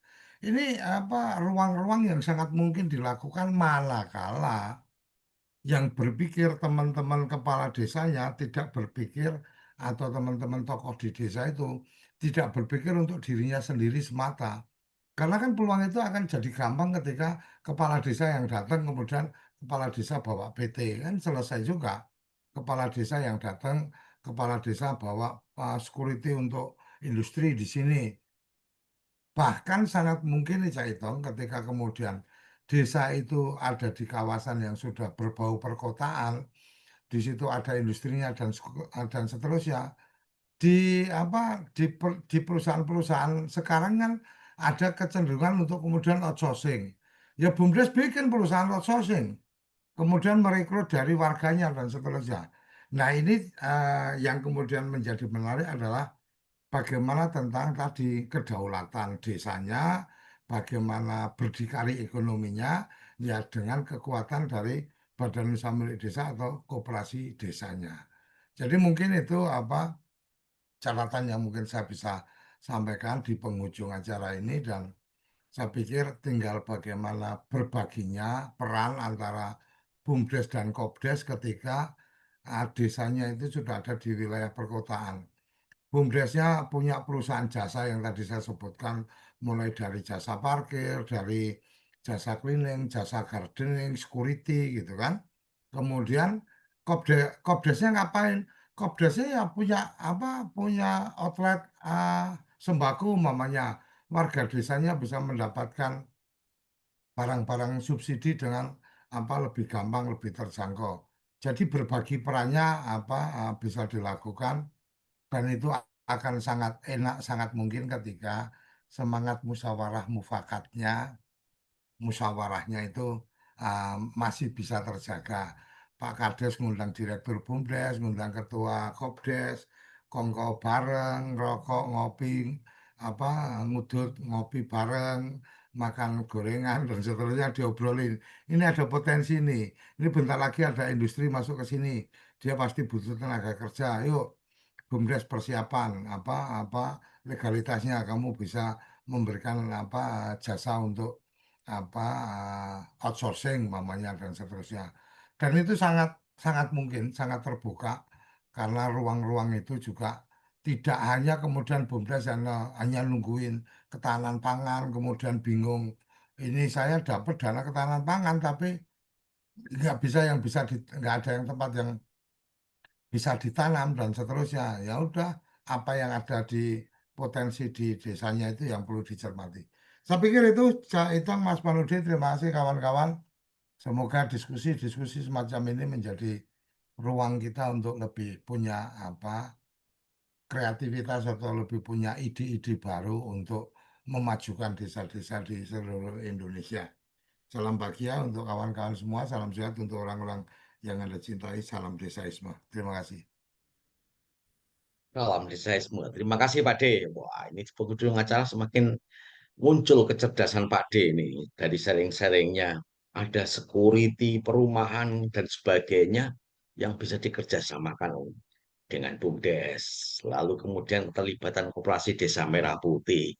Wah, keren ini. Artinya gula-gula sudah terbangun. Tinggal bagaimana gula-gula ini menjadi bagian dari apa usaha yang bisa dipotret dan dikerjakan oleh ekosistem ekonomi yang ada di desa rasa kota. Selanjutnya kami persilakan Mas Panuti untuk menyampaikan closing statement-nya. Ya, terima kasih Caitong. Dengan dinamikanya perkembangan teknologi informasi, bahwa ada sebuah keniscayaan desa rasa kota itu akan terjadi. Namun yang diperlukan adalah bagaimana biar rasa kotanya adalah rasa kota yang inovasi, yang memberikan kemanfaatan kepada warganya, tidak melunturkan jati diri budayanya, namun apa? Namun justru memberikan kemudahan ke warganya, dan itu menjadikan warga itu semakin hari semakin bersemangat untuk menjalankan tadi masing-masing fungsi perannya. Dan itu diperlukan seorang TPP yang ulet mau mendengar, sering untuk istilahnya berdiskusi bersama dengan warga dan lembaga desanya, sehingga akan muncul terkait dengan simbol-simbol, baik itu simbol ekonomi, simbol informasi, simbol pelayanan, dan akhirnya menjadikan apa? Menjadikan tadi bahwa peran seorang pendamping sebagai pemberdaya masyarakat dan pemerintah desa itu akan terukur dan akan dikatakan bahwa inilah peran dari pendamping itu ada hasilnya. Saya kira itu yang perlu kami sampaikan, dan jangan lelah mencintai desa. Terima kasih. Salam desaisme. Akhirul kalam. Wassalamualaikum warahmatullahi wabarakatuh. Waalaikumsalam warahmatullahi wabarakatuh. Salam desaisme. Terima kasih Mas Panuti yang sudah memantik ngobrol desa pada episode 109 ini. Teman-teman semuanya, kita dapat mengambil intisari dari percakapan ngobrol desa pada episode 109 ini, bahwasanya skill dan pengetahuan menjadi bagian penting dari upaya kita untuk melakukan pendampingan. Karena ada desa yang memiliki karakteristik yang berbeda-beda, dan masing-masing karakteristik dibutuhkan teknik fasilitasi dan pendampingan yang adaptif. Dan tentu saja teknik dan fasilitasi pendampingan yang adaptif itu akan mampu tidak hanya kemudian mengembangkan passion kita, tetapi juga mampu atau berdampak pada desa yang kita fasilitasi dan kita dampingi. Itu yang menjadi penting catatan kita di hari ini, dan teman-teman semuanya, kita akan berjumpa kembali pada episode 110 esok hari, tentu dengan topik yang berbeda dari hari ini, dan mudah-mudahan topik besok bisa kita lakukan dengan cara teman-teman bisa berpartisipasi. Sekali lagi, teman-teman bisa berpartisipasi untuk memberikan topik, menyuguhkan topik. Syukur-syukur kalau teman-teman sekaligus menjadi narasumber atau bahkan mengajak orang lain yang kita dampingi untuk menjadi narasumber. Meskipun dalam 1,5 jam kita hanya sekedar berbagi kisah, karena kisah yang sudah dibagikan pasti akan menjadi inspirasi yang mendengarkan. Terima kasih. Kita akhiri dulu perjumpaan kita pada episode 109. Wassalamualaikum warahmatullahi wabarakatuh. Salam desaisme.